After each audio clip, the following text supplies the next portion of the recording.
Just a few hours ago, I uploaded the top 10 Skarner's Adventure Pack pieces, and you know what comes with those adventure packs?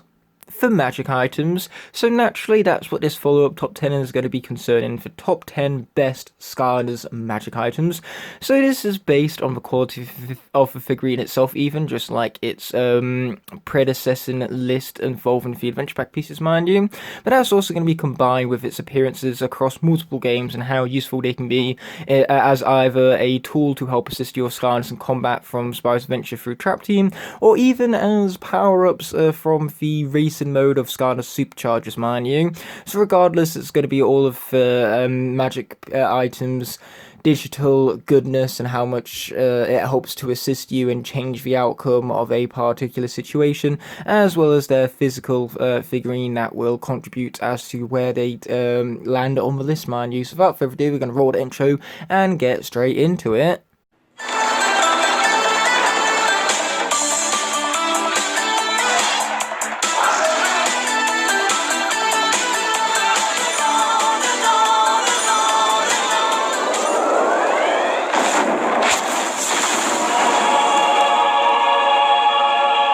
Starting us off is Tiki Speaky. Now, unfortunately, a Tiki for a theme isn't all that original, especially when you take into account that this is a clear knockoff of Aku Aku from Crash Bandicoot, but that doesn't excuse the fact that this figurine even, is incredibly detailed.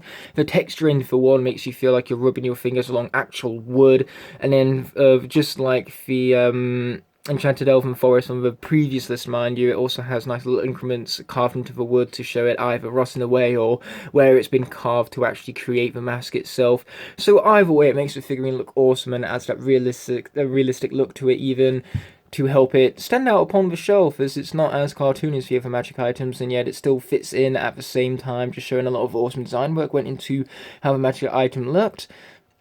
And better yet is how it functions in-game. Now, it can be kind of cheap in Superchargers, especially when you die to it so easily due to just how much damage it causes, but it's very good when you're in the back to cause so many spin-outs due to the high amounts of damage it can create and give you a huge boost.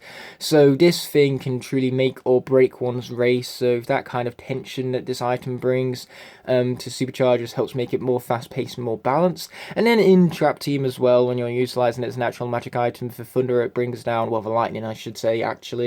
Regardless of what it is, it's powerful and can turn the tide of battles easily, so long as it actually gets to the enemies before you kill them off yourself. So that's my other main flaw with the item, besides it being quite cheap if you're hit by it rather than using it to hit people in Superchargers, is the fact that in Trap Team it's so damn slow and takes so long to attack the enemies, but at the very least, when it does finally reach them, it is powerful and highly satisfying to use, mind you. Next up, we have the Sky Iron Shield, which is a very basic figurine. Like, look at it, it's a shield, nothing more really. And not to mention, the symbol on it feels very Skylanderified. Like, the colour scheme makes it look a lot like Legend of Zelda, so there is a lot of lack in the originality factor there, but apart from that, the symbol itself just feels like it fits in with the other symbols of Skylanders, making it feel uniformed and aesthetically correct, mind you, so it's satisfying to look at, mind you, even if there is that slight Zelda feeling you have whilst looking at it. And it's ultimately its in-game prowess that elevates the Sky Iron Shield here, because who doesn't want a few seconds of invincibility? This item even can truly change the course of history, as it can mean the difference between victory and defeat. So the power this thing possesses makes you really want to use it, because as I said before, you can't go wrong with invincibility frames, mind you. Coming in at number 8, we have the Winged Boots, which look a lot like Flameslinger's boots, so the intertextuality there makes this feel, again, like it's part of Skylands, as it has that fantasy type element to it. The wings and the shoe itself are really detailed and have that realistic factor to it, but it's not too realistic to allow for the cartoony elements to still take left, right and centre, so again, that's what makes it so aesthetically fit in with the rest of Skylanders, combined with that intertextuality of looking just like Flameslinger's boots.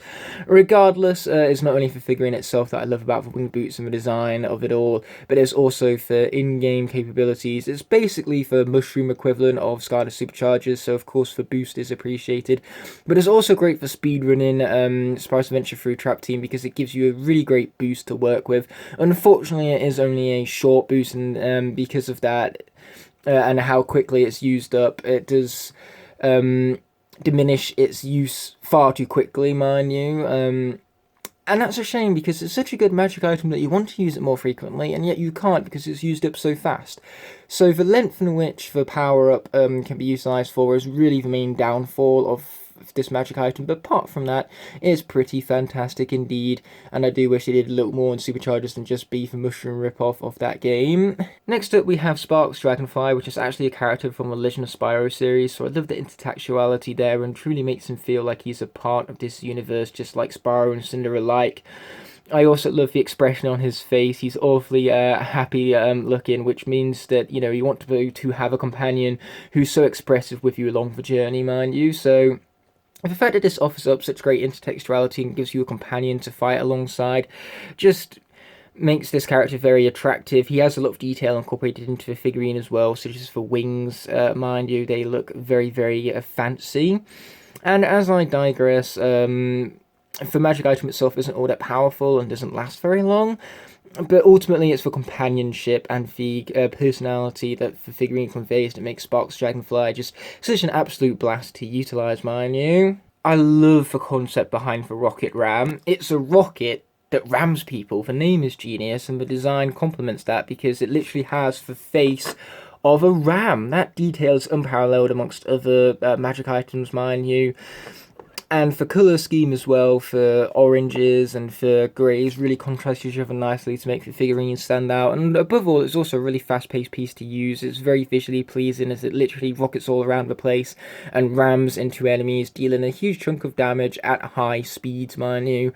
So the pacing of it all is highly satisfying, and that just makes it an absolute blast to utilise. But then there's also its incorporation into Superchargers, because it's a great evenizer, especially when you're at the very back and really need a big boost to catch up with the rest of the pack, so to say. It might be a bit of a Bullet Bill ripoff, but that matches it aesthetically, so there's still some semblance of creativity in there, and you have more control with it than you would a Bullet Bill. So once again, it's not a total rip-off, even if it does remind me a little too much of a Bullet Bill, but that's his one and only flaw, really, and I find that more of a nitpick because it's kind of hard to make a completely original kart racer, let alone a completely original kart item. There will always be quote-unquote Mario Kart influences. Next up we have the Sky Diamond. What I love about the Sky Diamond is its shape. It's shaped like a real diamond, and because of that it reflects light like a diamond, and so that realism really attracts you towards the item, and the blend of the blue diamonds and the white diamond in the middle just creates that nice contrast between the reflecting light and everything, just creating for a very visually pleasing magic item, to say the least.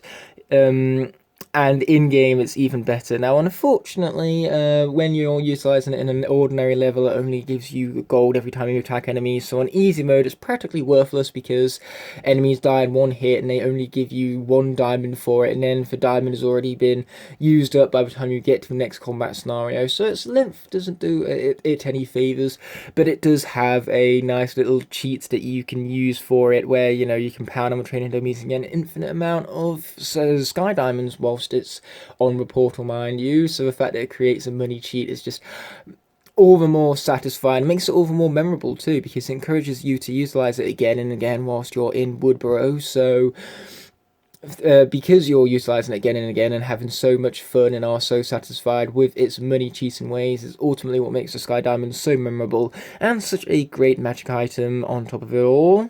Number 4 is the Healing Elixir, which has saved my ass in some really tight situations because it heals you whilst you're moving, so you don't need to worry about being hindered in combat whilst whilst you're healing up, and it heals you up so fast that it's very hard for enemies to even deal the equivalent damage that it's healing you up by.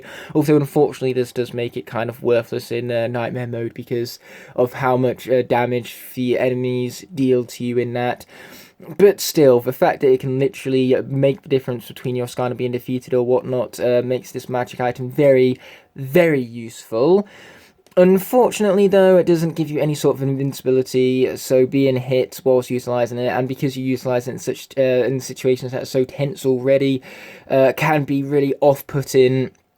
And ultimately, if you do get hit and the healing elixir can't heal you up fast enough, then it does become rendered useless and quite annoying. So really, I wish that the magic item had more to it than just slowly healing you up, even if the pace is kind of perfect for the sake of balance. But apart from that, this is a very good magic item. I do kind of wish there was more to the figurine itself. It's literally just a potion, although it's shaped quite satisfyingly because it's got a nice texture to it, makes it feel rather glass-like, and of course the symbol at the front adds a lot of detail to the potion, which is much appreciated. Next up is the Platinum Sheep. Now, might I just say that this is an absolutely awesome figurine. Just a silver platinum-based sheep with the details of the fur and the face all incorporated into it. Man, it is incredible to look at. And the Platinum Sheep truly lives up to its name because you get the Platinum experience with this. You get the healing that you saw previously with the healing elixir, but you sacrifice the vulnerability because the sheep disguises you and means the enemies leave you completely alone whilst you can make strategic moves such as running away, you know, strategic retreats and everything, so that then you can heal yourself up at a safe distance from enemies, and even ambush them once you take the piece off and drop your disguise. And sometimes enemies can't react well enough so long as you're stealthy about it.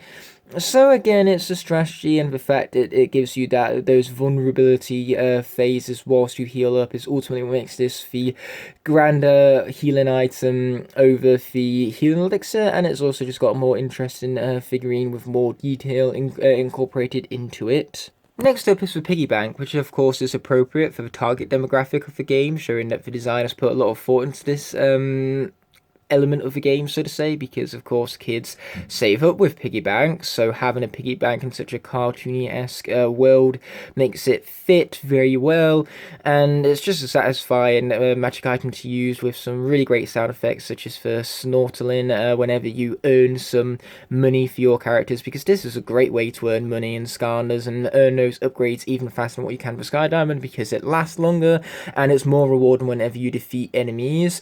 So in other words, you can actually get between different combat scenarios with a piggy bank, and you get more rewarded for it. So if defeating an enemy isn't good enough as it is already, you just plop on the piggy bank and get an extra deal, get an extra load of compensation for your good deeds in taking out the villainous beings of Skylands, shall we put it. So regardless, it's just its connection to the target demographic that creates such an attractive magic item that you want to play as, and it just creates such a great reward system that you love taking advantage of. So the satisfaction there makes the piggy bank such a great magic item to use.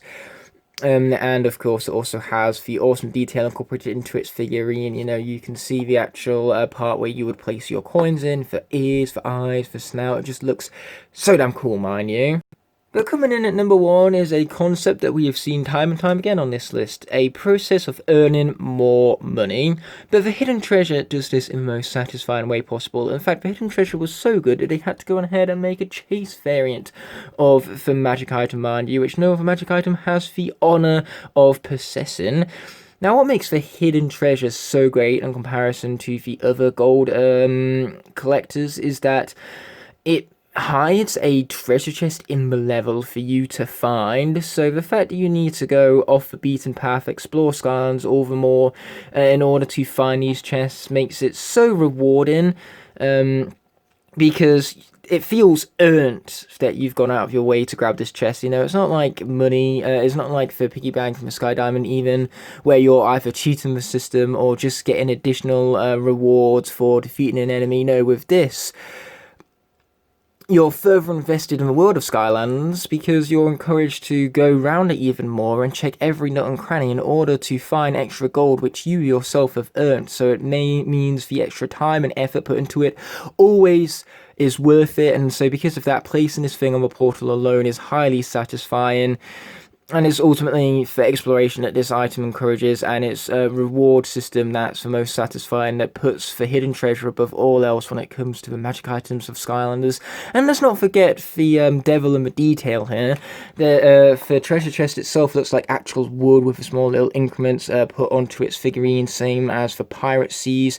The wings look really, really cool and are very well textured, very satisfying to rub your fingers along. And in the front of the chest has eyes, a nose piece, horns, to look rather dragon-like, and then there's actual treasure inside of it to truly give it that treasure chest-esque feeling to it. So it's incredibly detailed as cherry on top of a cake, mind you. But that's going to do it for this here top 10 video. I sure hope you guys enjoyed it, and until the next one arises, peace.